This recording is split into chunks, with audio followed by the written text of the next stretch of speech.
If you're an author or plan to be one, get excited because this podcast is for you. Book Marketing Mentors is the only podcast dedicated to helping you successfully market and sell your book.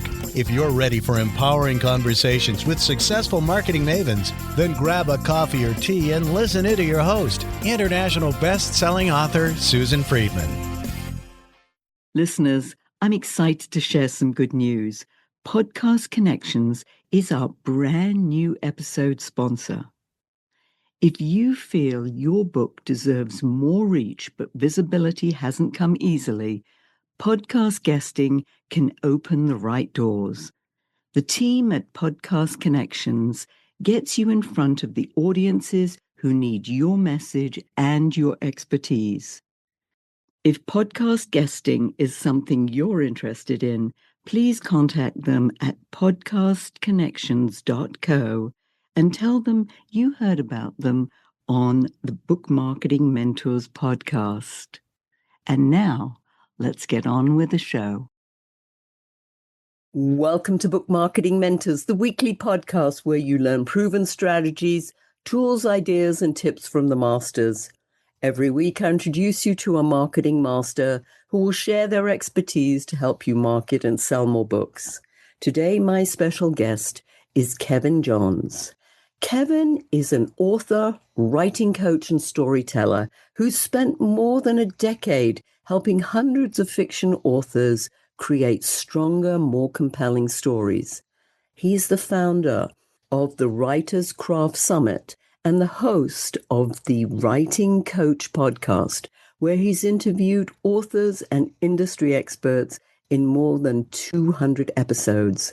What makes Kevin's approach so refreshing is his love of great storytelling in all its forms. He's just as happy discussing Virginia Woolf as he is talking about The Amazing Spider-Man. That blend of literary depth and pop culture gives him a unique perspective on what makes stories connect with readers. And before becoming a writing coach, Kevin grew up devouring comic books, watching horror movies, and playing guitar in punk rock bands. Kevin, it's an absolute pleasure to welcome you back to the show. Thank you for being this week's guest expert and mentor. I'm thrilled to be here, Susan. And it was only a few days ago where you interviewed me on your great podcast, and we had so much fun together. And I know we're going to have some more fun here. So let's dig deeper into this whole area of storytelling, which, knowing that I am not necessarily the greatest storyteller, and many nonfiction authors tend not to be, however, many do. Let's look at this, because what I found, and as I said, I fall into this, that many nonfiction authors believe perhaps that facts and expertise and even credentials are enough. But why do stories make ideas so much more memorable? My primary target audience for the clients I work with is largely fiction authors. I do coach nonfiction authors as well, but the majority of my folks are the fiction folks. And something we talk about with them all the time is emotions. Emotions are the medium that the fiction author is working in. We're digging into our own emotional memories or experiences, imagination, and then we're translating that or attempting to translate that onto the page in a way that evokes specific emotions in the reader. And I bring this up because emotions are what allow people to make decisions. We love to think of ourselves as fact-based and putting our trust in authority figures and people with PhDs and these sorts of things. But the reality is most human decisions are made based on emotions. And the best way to evoke emotions is to tell stories. So if you're a nonfiction author trying to teach someone how to do something or convince them of an argument, or marketing a book, especially marketing a book. Most purchases are emotional decisions. And so you absolutely want to get that storytelling into your communication on all platforms in terms of in your book, but also in your marketing. Yeah, and that's so true because always remember people, in sales talk about people buy based on emotion and then justify it with logic. Mm-hmm. Yes, you're absolutely right. But somehow, and I know because I fall into this trap, it's like, okay, well, how do I even bring a story into talking about something that's factual?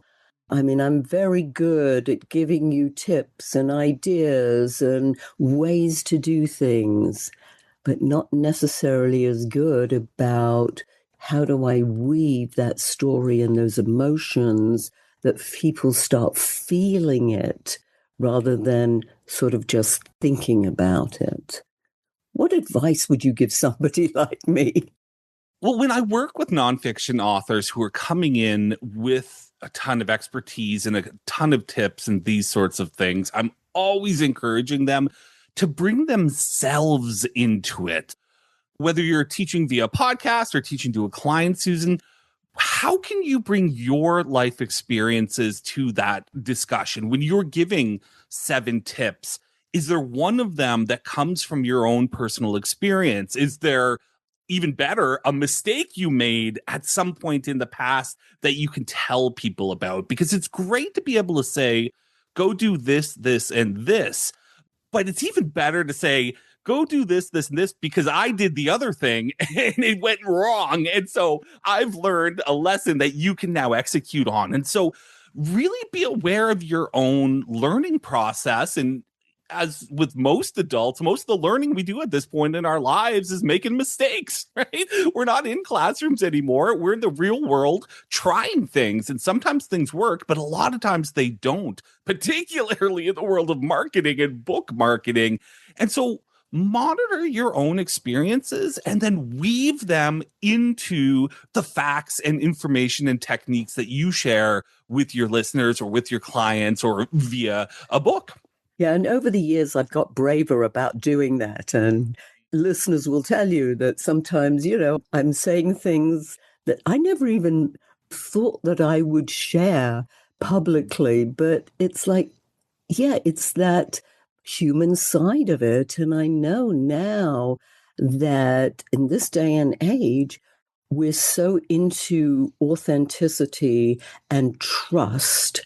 And that comes from revealing some things about yourself, as you said, whether it's something that worked or whether something didn't work, because we don't go through life with things only just working. And I totally agree with you that perhaps more than ever, or at least in recent times, the advent of AI has forced marketers and authors and podcasters to be a little more real, to maybe get on camera a little more or get your voice on a podcast a little bit more, because now people look at a blog post and they go, did this person write this blog post or did an AI write it? Whereas something like this, a real human conversation that we're having, I suppose even AI could fake this, before too long. But at least for now, I think people are looking for an authentic experience. People are starting to spot the telltale signs of an AI written social media post or article or whatever it is. And they're looking for human connection, human voices, real stories, which kind of brings us back to what we were kicking things off with here. Something I would say, though, is we do not have to lay ourselves bare. I think sometimes people hear that sort of thing and they go, oh, I need to be 1,000% transparent. No, we as, let's not say influencers, but as people in the public sphere, anyone who's written a book, published a podcast, these sorts of things, we're existing in the public sphere and we get to decide which parts of ourselves we share with our audience. And I encourage folks to share something authentic. You read my bio about how I love both Virginia Woolf and comic books. I think that says something about who I am. But that doesn't mean I need to tell everyone that I'm allergic to blueberries. Oh, I haven't been transparent about my allergies or whatever. We get to construct an authentic version of ourselves that we then use to communicate our marketing messages to move our books. Going along with that is what makes a story interesting versus you think, oh, I don't have any interesting stories to tell. How do we sort of get over that? Because you can make something interesting. I'll give you the secret. There's actually a one-word answer to that, and it's change. What makes a story meaningful and impactful is change. This is why when our kids come home from school and we say, how was school today? And they say, oh, we had a math test and then we went outside to play. And then, oh, it was really great. We got an ice cream in the afternoon. And then I tripped and fell in a puddle on my way home. That's kind of a story, but not an impactful one and not a meaningful one, because the child telling that story was the same person at the beginning of it as they were at the end. And this is why sometimes you can read a novel and you can read 100 pages and then put it down and go, did anything happen in the last 6 chapters? The reason that happens is because the author did not effectively communicate a major change in each scene or chapter in the book. So whenever you're thinking about a story, say to yourself, what is the starting polarity if you're telling a story about yourself? What state was I in at the beginning? Was I good? Was I super good? Was I bad? Was I very bad? And then by the end of the story, you want to be in an opposite polarity. So if we start super bad, we want to end super good. Or if we start kind of happy, we probably want to end sad. That's what makes a story effective. It's a message that communicates change happens. And I'm fairly convinced the earliest storytelling was likely an effort to calm people about changing seasons. I think when a young child sees the leaves fall off the trees for the first time and the lake freeze over, a parent needs to be able to explain to them this is the changing of the seasons. And I think probably they learned ways to tell that story in an engaging manner or a metaphorical manner or a symbolic manner. But at the end of the day, all stories are a way of communicating to people that things change. And in our marketing, we're normally telling a story about a positive change. Hey, you don't know how to do something? I've got a book that's going to teach you how to do it. Or, hey, you're bored and you love vampires? I've got a vampire book for you that by the time you're done reading it, you're going to be the furthest thing from bored on earth. And so change is always what you want to be thinking about in your storytelling. I love that because, yes, in marketing and when you're looking at copywriting, for instance, you're looking at a transformation, which is that change, as you say. You're going from, let's say, a situation where things aren't working for you. Well, let me give you the formula to how that will transform you to the state you would rather be in, which is successful, abundant, attract things into your life. So that transformation, I think that's key. You're absolutely right. Going from one state into a better state, or you don't necessarily want to go from a better state into a worse state, but story, when you watch a movie, takes you often on this roller coaster. The best movies do, because they're telling that story of how you're doing really well and all of a sudden something bad happens, and then you meet somebody who's going to tell you how to change your route and make it your life even better. So yeah, it was that story arc. Isn't that part of Joseph Campbell's story arc? Or did I butch that up a bit? No, absolutely. I mean, that is the hero's journey, or the monomyth, as Campbell called it. Someone is in a state of uncomfortableness. They're living in society, but something doesn't quite feel right. They feel like there's something out there bigger for them. And they go out and they face obstacles They eventually learn how to overcome those obstacles, and then they return back to society with new skills developed via that experience, and thus better able to contribute to their community. And so that's the hero's journey, and that's the transformation that many stories are telling. Something interesting, though, is it's not always the character in the story who is changing. Sometimes it's the world. And in the sphere of marketing, this might be an even better way to think about storytelling. I use this example a lot for people writing detective fiction. We mentioned Spider-Man for superheroes, these sorts of things. Spider-Man doesn't really change over the course of an adventure. What happens is the world is in a state of status quo, and then some sort of villain throws it into a state of chaos. It's then the superhero's job to return the world to the status quo. In those sorts of stories, it's not the hero changing, it's the world around them. And as a marketer, what a great way to be able to say, hey, are things not right in your life? Did they used to be better? I've got a book that's going to help get you back to how you used to feel, young, healthy, abundant, as you said, that sort of thing. So change is not always about people. Sometimes it's about changing situations. That's powerful. And thank you for taking us through the hero's journey in a much more eloquent way than I did. Well, I live this stuff every day. I know. I obviously don't.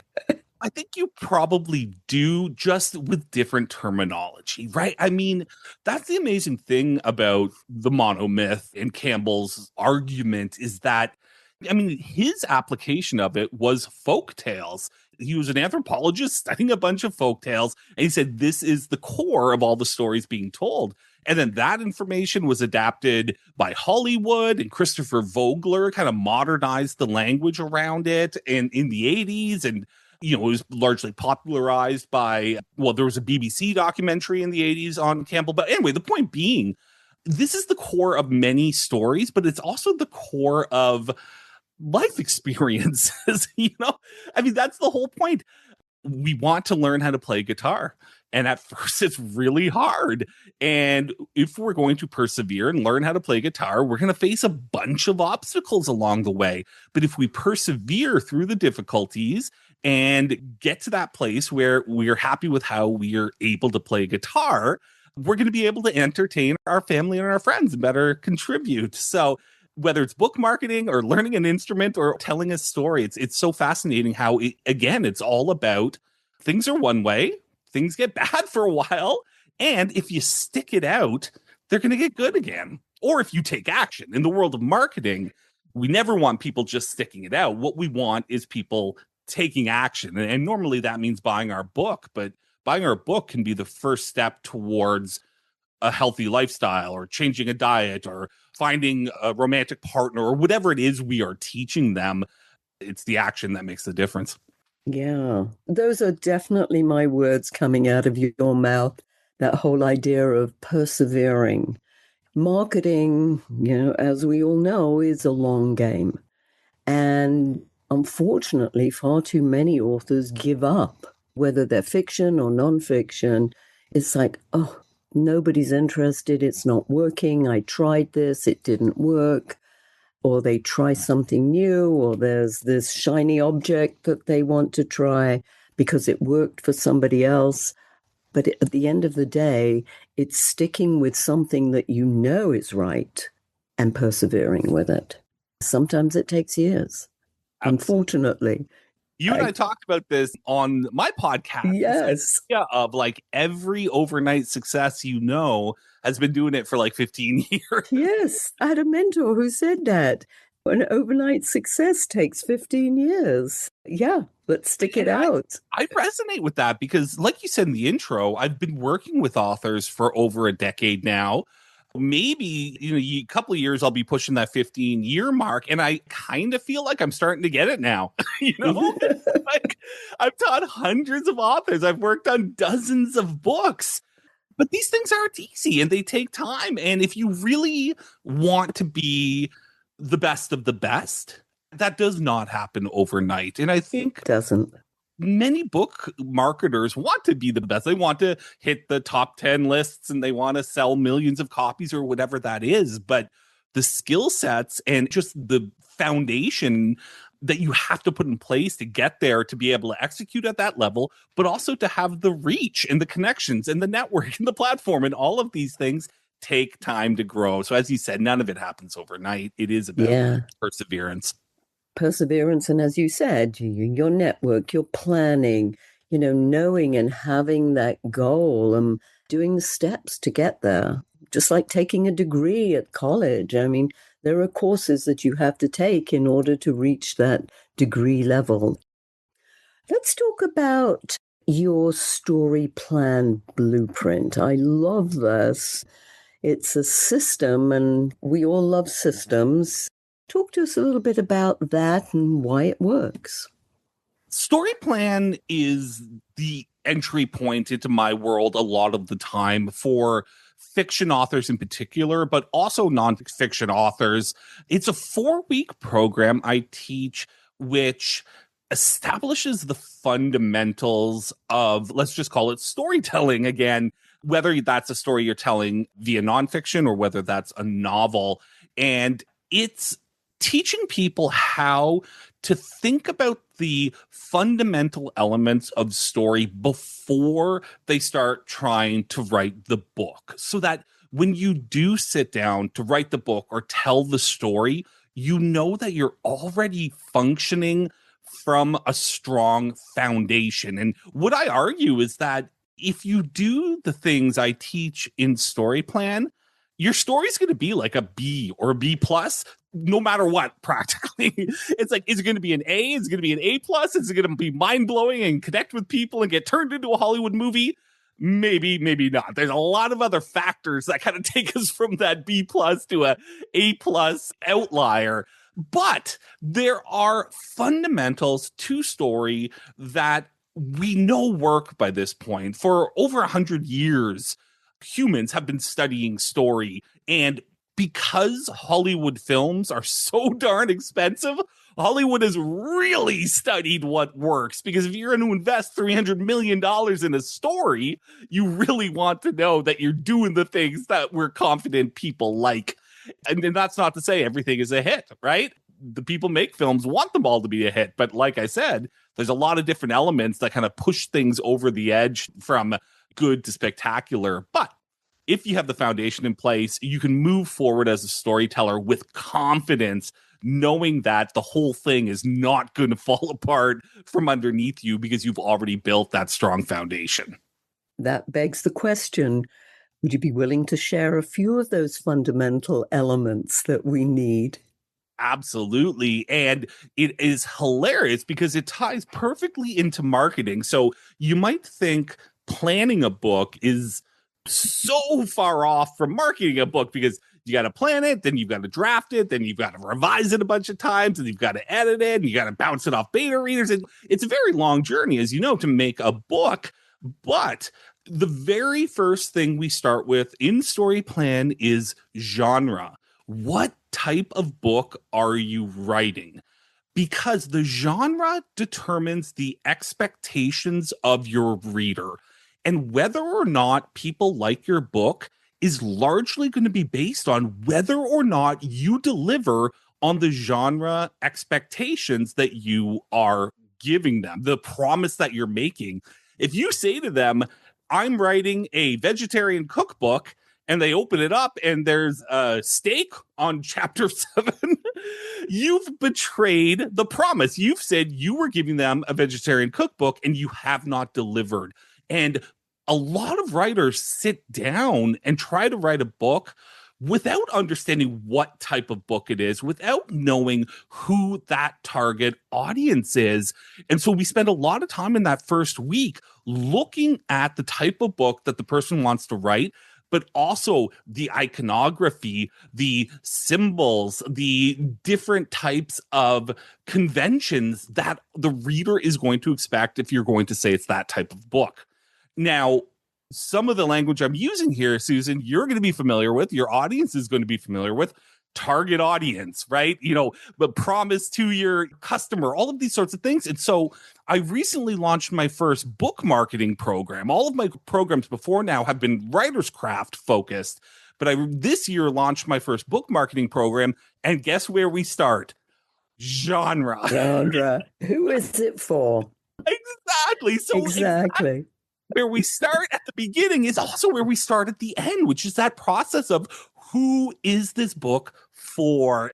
It's really interesting that if we set up the fundamentals at the beginning of the book creation process, they're baked in when it comes time to market, because we know what type of book it is. We know who it's for. We know where those types of people hang out. We know the type of language that they use, the type of things they expect from this type of book. So every step of the way, genre is that touchstone where you can go back to it and say, if I'm going to call this a romantic comedy, if I'm going to call this how to start a small business book, whatever that promise is that you're making, you've got to make sure you deliver on it, because the way books get bad reviews, the way books get 1-star ratings on Amazon is they don't meet the reader's expectation of what they were going to get. It's not that it's a bad book. It's that maybe your marketing, maybe the way you presented the book, or maybe just the expectations that the customer went in with weren't met. And that's always going to happen. There's always going to be someone who, for whatever reason, isn't going to like our book. But the more we can set that foundation of a promise that we're delivering on, the happier they're going to be and the more good reviews we're going to get. And of course, what are reviews? They are social proof, right? Reviews are proof that the book is good, and social proof, another huge part of marketing, right? We're not going to send people to an Amazon page to buy our book if it has one review. We want to get those reviews up so that we can build that confidence in the purchase. And again, is that facts or is that emotion? Probably a bit of both, right? Oh, this book has 50 reviews and a 4.5-star rating. That gives me the emotional confidence to say, I'm going to buy it. I'm going to check it out. Yeah, so true. This is absolutely right on the money, because these are the kinds of things I talk to my authors about. As you say, we don't call it genre, but we call it your target market. Where is your niche market? Who's your audience for this book? And what do you want the book to do for you as well? I mean, that might not necessarily be quite a question in the same way for a fiction author as a nonfiction author, but again, we could discuss all of these things till the cows come home, I'm sure. And reviews, I mean, social proof, as you rightly say. I think this is a great segue, Kevin, for you to share with our listeners how they can find out more about you and the amazing programs that you offer your clients. Well, my website is www.kevintjohns.com. And if they go to that website, there's an opt-in box for the Busy Writer method on the homepage, or they can go to www.kevintjohns.com/busy. And what that is a very short ebook where I outline the Busy Writer method, which is, let's say, almost a dozen techniques that I've used myself or that I've developed with my clients to carve out the time they need to write their books or to market their books. And for the listeners out there who are saying, hey, I found the time, I figured out how to get my book written. Well, are you finding the time to do the marketing? I think there's a lot of people right now listening to this podcast going, oh yeah, I know the things Susan and Kevin are talking about. I know I need to do these things, but are you doing them? And if not, the Busy Writer method might be a great return to the basics in terms of, are you time blocking? Are you doing the things necessary to achieve your goals? And I think sometimes the techniques we use to get our books written fall off when it comes time to market them. And so get the Busy Writer method, you'll get onto my mailing list, and that's my main way of communicating with people. I'm not the biggest social media guy. Maybe I'm just old school or whatnot, but my podcast and my email list is really how I try to communicate with folks. So that's the best way that they can get into my world and see how I teach writing and see how I teach book marketing. Fabulous. And storytelling. Absolutely. Don't forget that. You're That's the storyteller par excellence. Yes. So, Kevin, as you know, we always have our guests leave our listeners with a golden nugget. What's yours? I think the biggest transformative lesson that the writers I work with when it comes to book marketing is that what we are doing is not trying to convince anyone of anything. What we are trying to do is give them an offer that we truly believe will make their life better in some way. And at the end of the day, it's up to them whether they accept that offer or not. But we're not trying to manipulate them. We're not trying to convince them. We are trying to capture their attention, capture their trust, and then make an offer. And that's all it is. At the end of the day, that's as simple and as complex as book marketing can get. I love it. In a nutshell, I love it. Thank you. And thank you so much for sharing your wisdom. I knew we'd have fun together. We always do. This was another episode of fun and a lot of learning on the way. And listeners, you know the drill. If your book isn't selling the way you wanted or expected to, let's you and I jump on a quick call together to brainstorm ways to ramp up those sales, because you've invested a whole lot of time, money, and energy, and it's time you got the return you were hoping for. So go to bookmarketingbrainstorm.com to schedule your free call. And in the meantime, I hope this powerful interview sparks some ideas you can use to sell more books. Until next week, here's wishing you much book and author marketing success.